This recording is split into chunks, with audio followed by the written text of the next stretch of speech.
Hello and welcome back to another video. Today we're exploring Godolphin House, home to the Godolphin family from the 1300s to 1786. Godolphin House is now a mixture of old and new, and this is because for much of the month it is a holiday let, so it's fitted with a modern kitchen and bathrooms, but the rooms throughout are filled with interesting historical features and a beautiful 16th century garden to explore.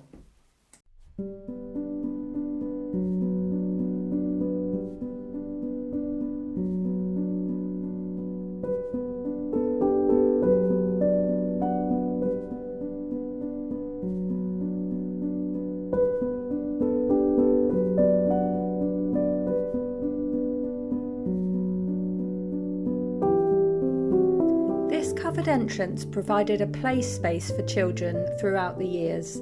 One of these games would have included skittles, but instead of how we know it today, a wooden club would have been thrown. If you look closely, several depressions can be seen where the skittles once stood.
These Tuscan columns would have originally been on the outside of the building. They were later enclosed to form a larger entrance hall.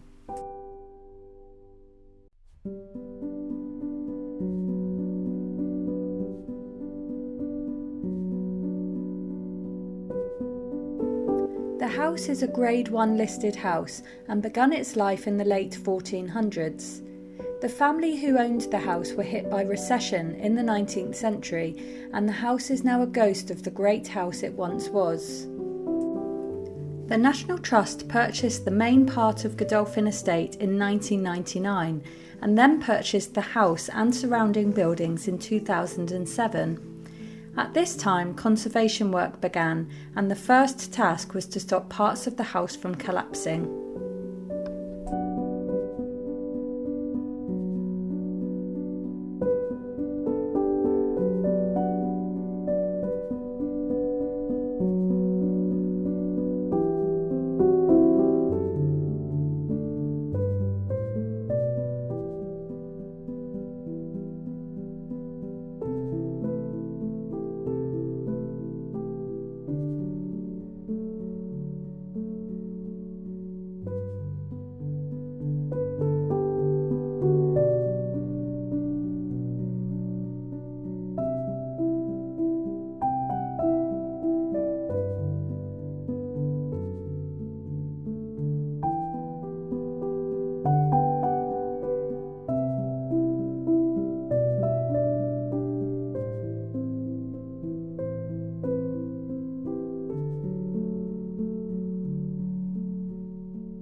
The Godolphin family built wealth through tin mining and with the proceeds built a manor house.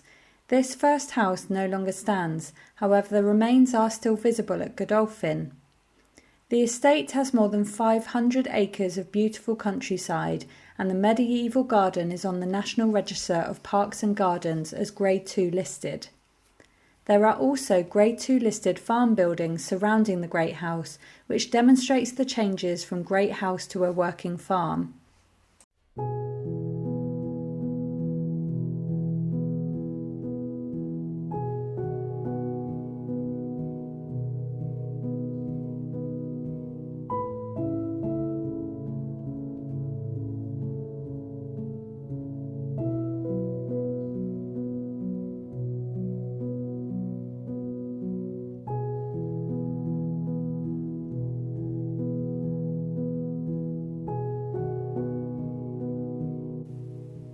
William Godolphin II anglicised the family name and took the dolphin as the family crest.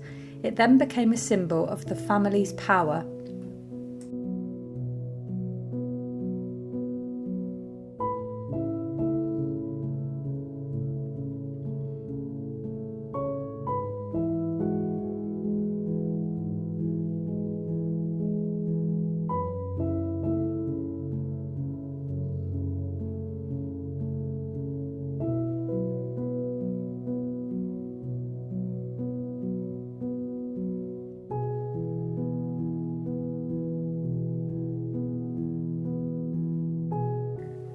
In 1475, when the house was first built, this kitchen would have served the Godolphin family.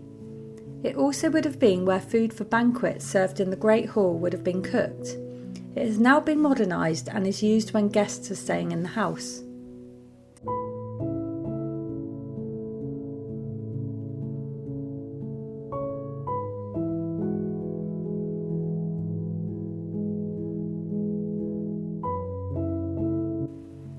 These bells would have been used to call a servant to a particular room in the house.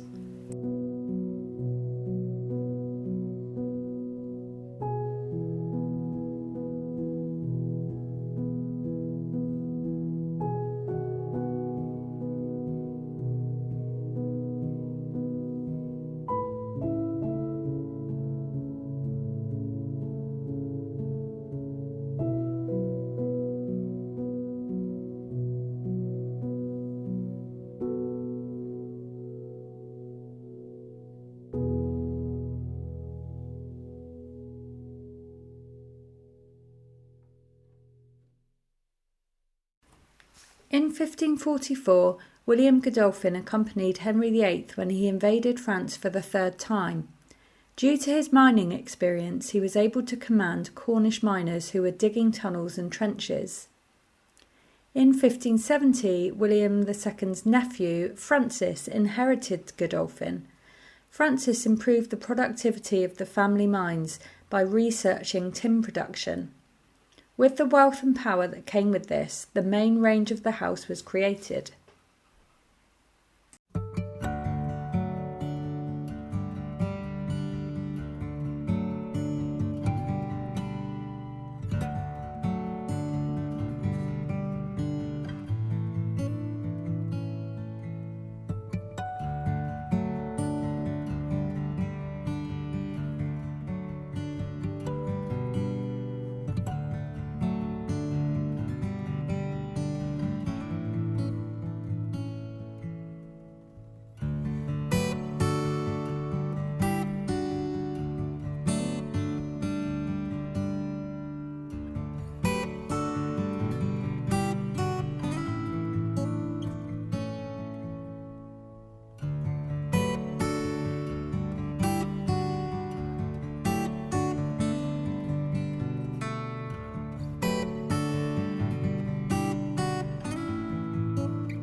Godolphin was bought in 1937 by Sidney Schofield, who was a committee member of the Society for the Protection of Ancient Buildings.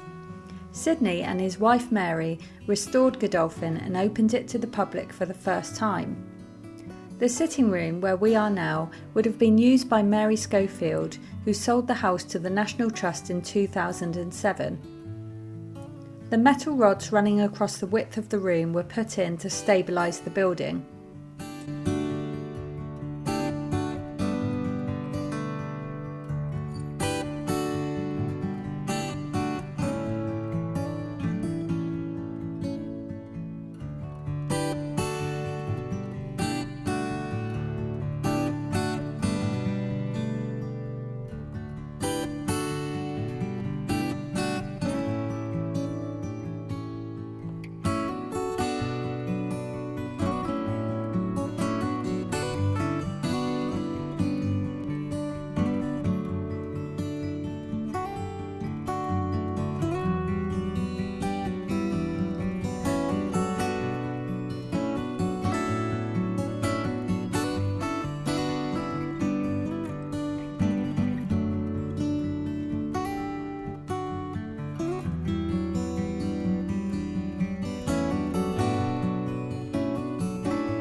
In 1786, Thomas Osborne, 4th Duke of Leeds, inherited Godolphin as the widower of Lady Mary Godolphin. Thomas Osborne let the property to Captain Baines. 5 years later, Francis Osborne, 5th Duke of Leeds, visited the property, and in preparation for his visit, building works were carried out on the house. Extensive repairs were made, indicating that the house was probably in poor condition.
This chandelier dates back to the mid-18th century. Sydney and Mary Schofield purchased it at local auction. The National Trust states that when renovating the house, it took 2 people 3 days to clean, assemble and return the chandelier to the original location.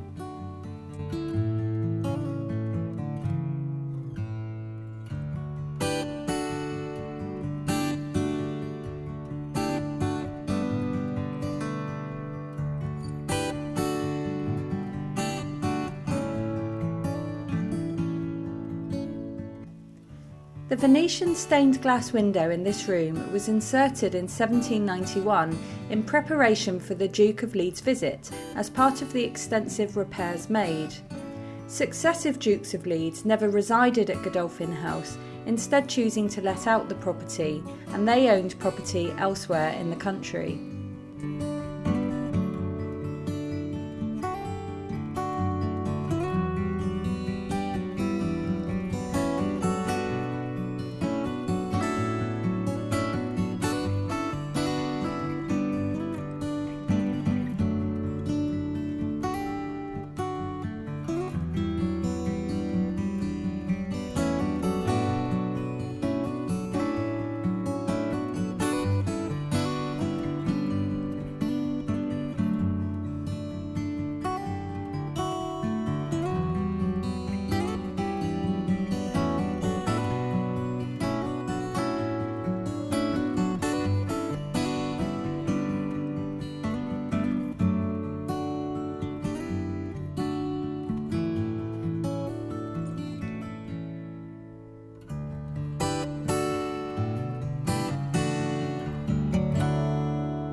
The painting above the fireplace is of Henrietta and William Godolphin, brother and sister.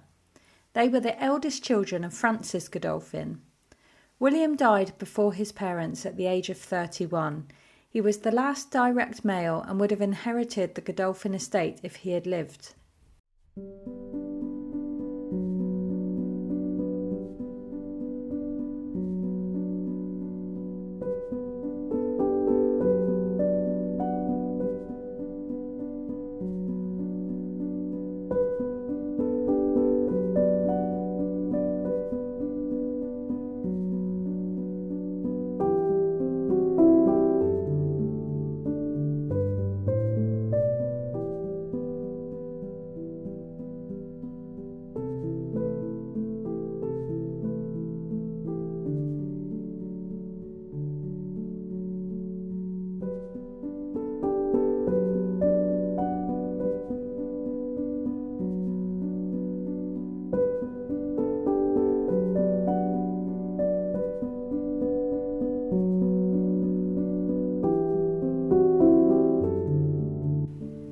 This is a cast iron fireback, and these would have been used since the 14th century to protect the internal chimney brickwork, sending heat into the room.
In the late 17th century, Dutch tiles featuring strange sea creatures were popular in design, inspired by mythical stories.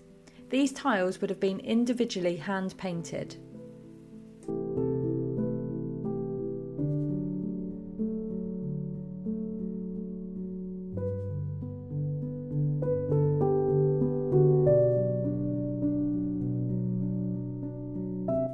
We are now in the King's Room, or the Great Chamber.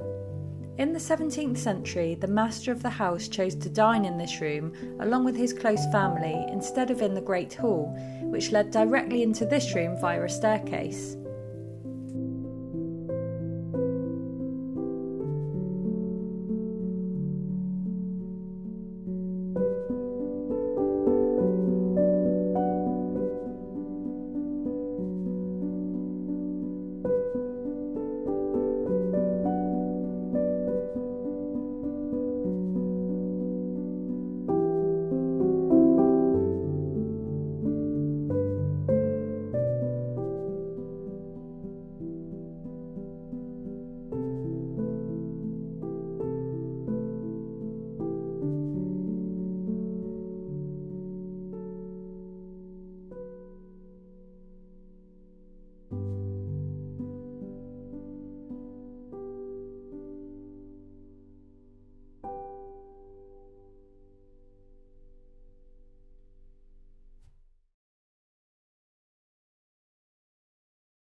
The table dates back to about 1600, however it is thought that the table may have been constructed in the late 19th or early 20th century by putting together parts of different tables.